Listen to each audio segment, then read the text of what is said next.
Right away, you can tell this isn't going to be a normal arraignment.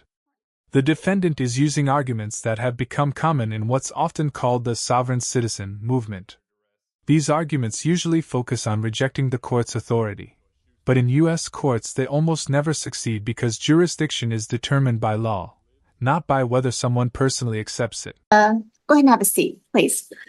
His rights at arraignment. My honor. So, for the record, I've made this special visitation under duress pertaining to the matters of Jonathan Troy, Faifu Leaso Maliatoa Schuster. For I am beneficiary, I am sovereign, I am man. The flesh lives, the blood flows. I am a non-U.S. citizen, American national. I am sui juris imperfecta persona. I reserve all rights. I do not understand the status, and so I ask you, ma'am, what is your name? What is your nationality, and what is your status? I'm Judge Grant. I am a citizen, and I'm the judge in this court. You are here subject to appropriate jurisdiction. So you are here for an arraignment. You've been charged with a crime. Today, you will be asked to enter a plea. Ma'am, I object because a citizen cannot sit a bench, ma'am. So I'm going to go through the information. It looks like you have been charged with driving with a suspended license, driving without a required ignition interlock device, refusal to comply, not having proper registration on the vehicle, expired over 2 months. And then there was also a driving violation. Wheels were off the roadway. Last two are infractions. So, ma'am, jurisdiction cannot be proven unless status is established. You have not established status. And so if you cannot do that, I challenge the jurisdiction. And if jurisdiction cannot be... One thing that stands out here is how calm the judge remains despite being interrupted over and over. Courtrooms are built around procedure. Even when someone strongly disagrees with the process, the judge still has a legal obligation to move the case forward. Refusing to participate doesn't stop the hearing. It usually just limits the person's ability to help their own case. Proven. I move to dismiss this case with prejudice. That would be denied. So I am going to, at this time, review for probable cause. Object. Again, I challenge the jurisdiction, and jurisdiction must be proven. It's not going to happen today. Jurisdiction must be proven. To hear the charges, and I will be reviewing for probable cause, and then we'll make a determination as to whether or not you will remain in custody. And I will hear from the prosecutor as to that. And if you violate my rights even further, ma'am, as well as the officer and the sergeant that violated my rights, who are also going to be getting sued, it would just add to that. And I don't think that you need to go that route. While I review this incident report. All right, I do find probable cause with the charges.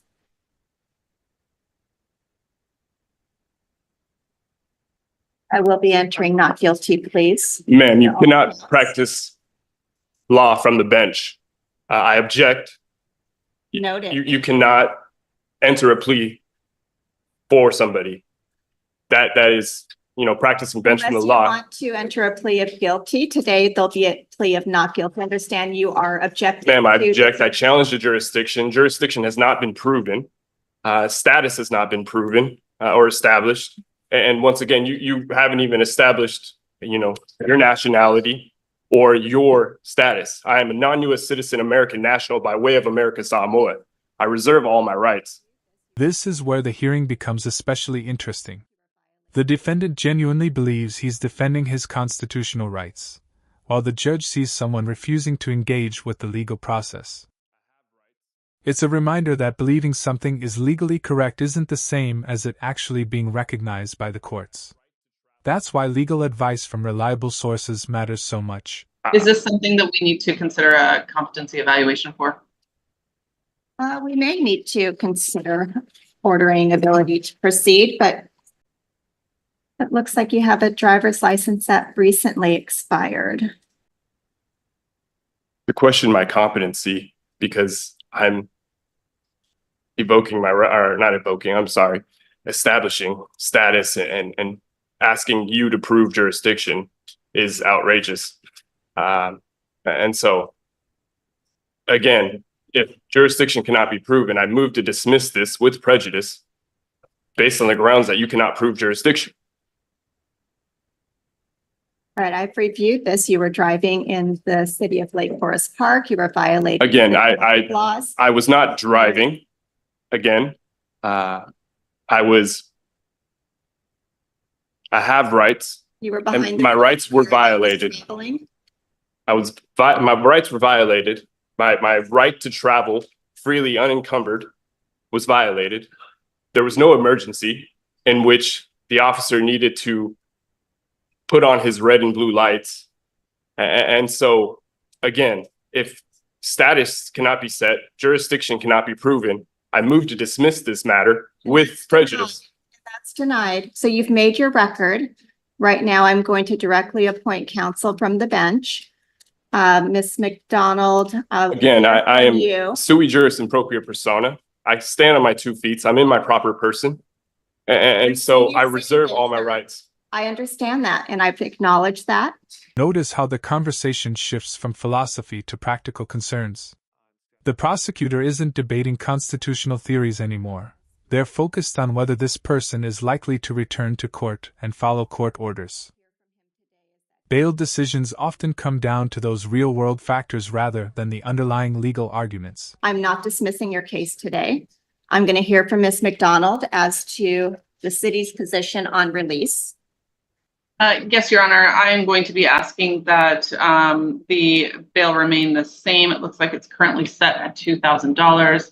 I do have some concern regarding his willingness and ability to reappear if he was released on his own recognizance, as well as concerned about community safety and risk of reoffending, given his temperament in the court today. And Your Honor, Mr. Schuster would ask the court to release him on his own recognizance. These are not violent offenses. I don't see that he has any convictions for violent offenses. There was an assault from 2021 that was dismissed. He may have a view of the law that is different than the city's, but that in itself does not indicate that he won't come to court or that he would in any way try to subvert court proceedings. So we'd ask the court to release him on standard conditions. Well, the court can consider whether or not Mr. Schuster is likely to reappear for future court hearings. What I hear from him today is that he completely objects to this court having any jurisdiction. I don't have a good faith basis that Mr. Schuster will return if I were to release him.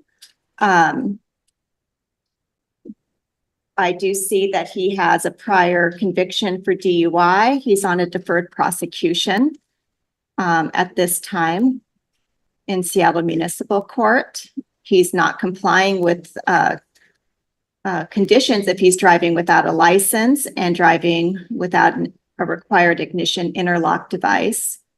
Also indication that Mr. Schuster will not abide the court's orders to appear on his promise. Want to look at the Seattle Municipal case and see when he's next scheduled to appear. Like you had mentioned too, in 2021, same situation, or not same situation, a situation occurred in which they tried to charge me. They didn't have jurisdiction. It was dismissed. And again, I don't want any charges against me because I do have the deferral, which would obviously violate that deferral.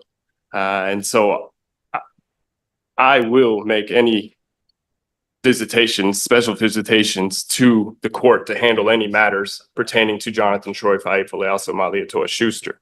I'm a man, I'm free, and I want it to stay that way. I do see it looks like he's got at least 3 prior warrants. He has 2 priors out of Benton County, 1 out of Lower Kittitas. The previous warrants history. And throughout this process of going to courts, I've had to learn a lot. And so I know it's no game to just not show and make visitations. That's not what I want to do. And again, jurisdiction does need to be proven, whether it's today or another date. And if you want to violate my rights even further by not releasing me on my own recognizance, ma'am, was it Jennifer Grant? Then, like I had mentioned earlier, you, along with the officer and sergeant, who are already going to be getting sued, I mean, there's no need to add you as well, especially when you know the law.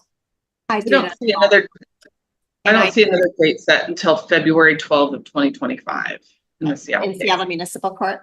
Yeah.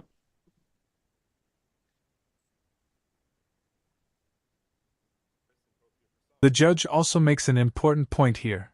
Threatening to sue a judge doesn't influence a ruling. Judges are expected to base decisions on the facts, the law, and the defendant's history, not on pressure or personal criticism. Whether someone agrees with the outcome or not, that's an important principle for maintaining an independent court system.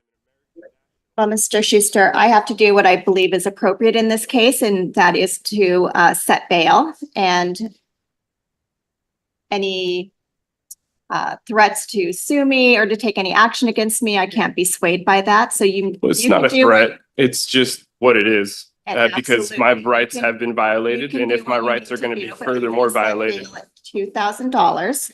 I do not believe that you will respond to the court's order to come back. I do base that upon the conduct in this case as well as the prior FTA history. So bail will be $2,000. If you're able to post bail, you are to return for your next court date. You are to have no criminal law violations. You're not to drive unless you have a valid license and insurance. And When are you setting that court date, device miss? is required by the Department of Licensing. You are, you will be represented because I'm going to assign counsel. I am sui juris in propria persona. I present myself. I don't need to be represented by anybody. I stand on my own 2 feet.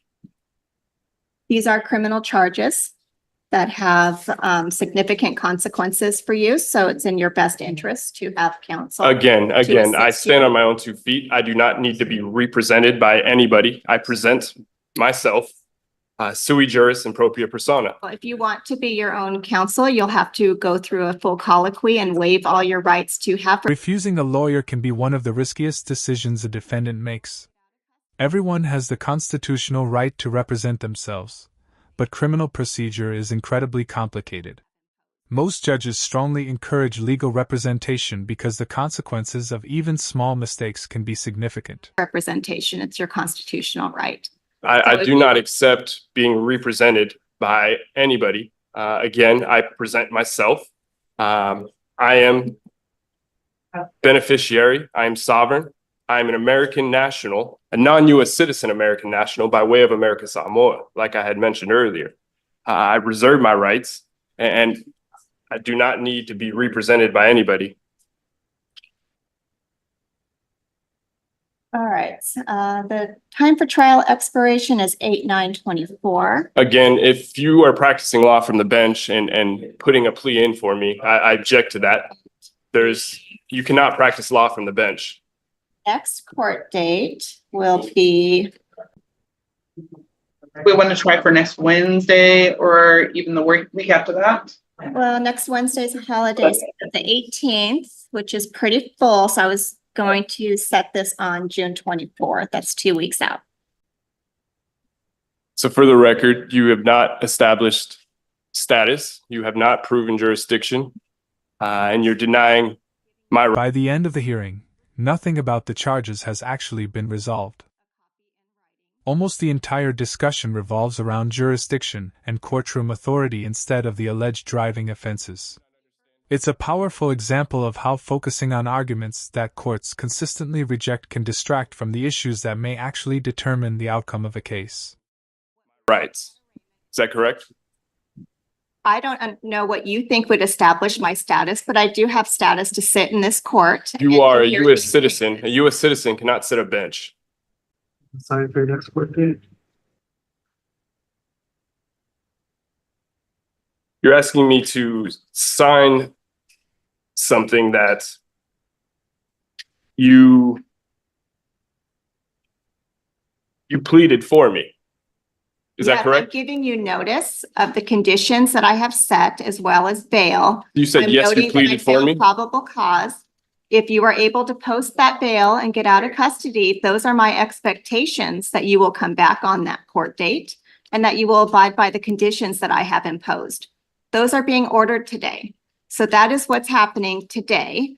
And we are giving you that notice. You can refuse to sign that notice and we'll note that you were provided a copy in writing and that you refused to sign. I do not understand. Which part of How- it do you not understand that you have a I piece do of not paper understand how with you can the practice document? law from the bench.